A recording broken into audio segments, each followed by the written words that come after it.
అగ్రిగోల్డ్ భూముల వ్యవహారంలో మాజీ మంత్రి జోగి రమేష్ ఒకలా మాట్లాడగా ఆయన కుమారుడు రాజీవ్ మరోలా మాట్లాడారు. ఆ కేసులో పోలీసులు అదుపులోకి తీసుకుంటున్న సమయంలో తాము భూములను కొనుగోలు చేశామని పత్రికలో వచ్చిన ప్రకటన ద్వారా కొన్నట్టు రాజీవ్ అన్నాడు.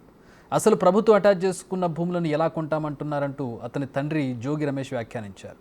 దీంతో తండ్రి అలా కొడుకు ఇలా అంటూ నెటిజన్లు వీడియోలను వైరల్ చేస్తున్నారు. ఇద్దరు ఒకసారి మాట్లాడుకుని స్టేట్మెంట్ ఇచ్చి ఉండాలంటూ సెటైర్స్ వేస్తున్నారు. వాళ్ళు ఏం మాట్లాడారు ఒకసారి చూద్దాం.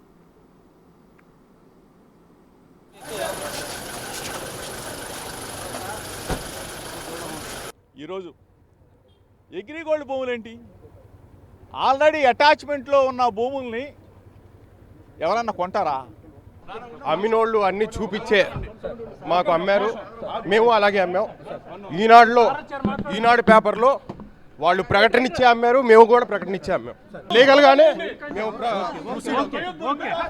ఈరోజు అగ్రిగోల్డ్ భూములేంటి, ఆల్రెడీ అటాచ్మెంట్లో ఉన్న భూముల్ని ఎవరన్నా కొంటారా? అమ్మినోళ్ళు అన్ని చూపించే మాకు అమ్మారు, మేము అలాగే అమ్మాం. ఈనాడు పేపర్లో వాళ్ళు ప్రకటన ఇచ్చే అమ్మారు, మేము కూడా ప్రకటన ఇచ్చే అమ్మాం. లీగల్గానే మేము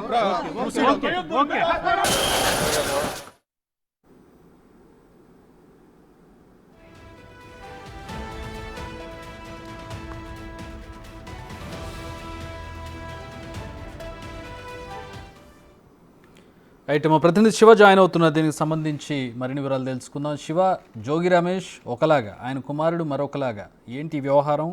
అసలు ప్రస్తుతం దర్యాప్తుకు సంబంధించి ఎక్కడి వరకు వచ్చింది? మొత్తం మీద చూసుకుంటే కనుక ఏదైతే అగ్రిగోల్డ్ భూములకు సంబంధించి కొనుగోలులో జరిగిన వాటికి సంబంధించి కూడా జోగి రమేష్ ఒకలాగా మీడియాతో మాట్లాడారు. ఆయన కుమారుడు రాజు మరొకలాగా మాట్లాడిన సంఘటన ఇప్పుడు ప్రస్తుతం హాట్ టాపిక్ గా మారిపోయిన పరిస్థితి కనిపిస్తోంది. ముఖ్యంగా జోగి రాజు మాట్లాడిన సంఘటన సంబంధించి తాము ఏదైతే భూములను కొనుగోలు చేశామో కొనుగోలు చేసిన సమయంలో ఒక ప్రముఖ పత్రికలో ప్రకటన చూసుకున్నాము. ఆ తర్వాత కొనే ముందు అమ్మే ముందు కూడా తాము అదే పత్రికలో ప్రకటన ఇచ్చి కొనుగోలు చేయడం జరిగిందని చెప్పి కూడా ఆయన చెప్పడం జరిగింది. అయితే ఇదే అంశానికి సంబంధించి జోగి రమేష్ మరోలాగా వ్యాఖ్యానించారు. అసలు అవి అగ్రిగోల్డ్ భూములని తమకు తెలియదు, అవి సిఐడి అధికారులు సీజ్ చేశారనే తనకు సమాచారం లేదు. అగ్రిగోల్డ్ భూములు కానీ లేకపోతే సిఐడి భూములు అని తెలిస్తే ఎవరైనా కొనుగోలు చేస్తారా అని చెప్పి ఆయన ఎదురు ప్రశ్న వేసిన పరిస్థితి కనిపిస్తుంది. అంటే తండ్రి ఒకలాగా కొడుకు ఒకలాగా మాట్లాడి టోటల్ గా ఈ అగ్రిగోల్డ్ ఎపిసోడ్ ని కన్ఫ్యూజన్ చేసే ప్రయత్నం జరిగిందని చెప్పి కూడా టీడీపీ నేతలు ఒక అభిప్రాయాన్ని అయితే వ్యక్తం చేస్తున్న పరిస్థితి కనిపిస్తా ఉంది.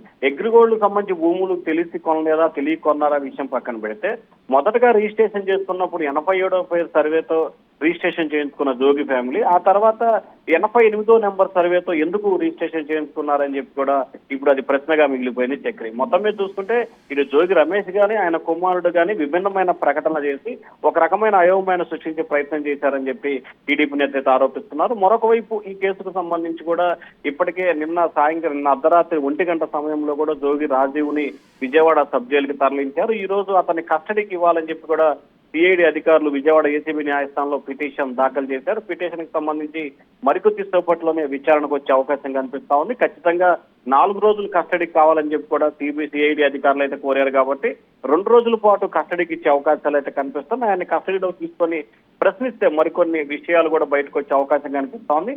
తద్వారా ఈ కేసులో జోగి రమేష్ పాత్ర కూడా ఉండే అవకాశాలు ఉన్నట్లు కూడా సిఐడి అధికారులు అయితే భావిస్తా ఉన్నారు. Chakri, thanks for the updates Shiva.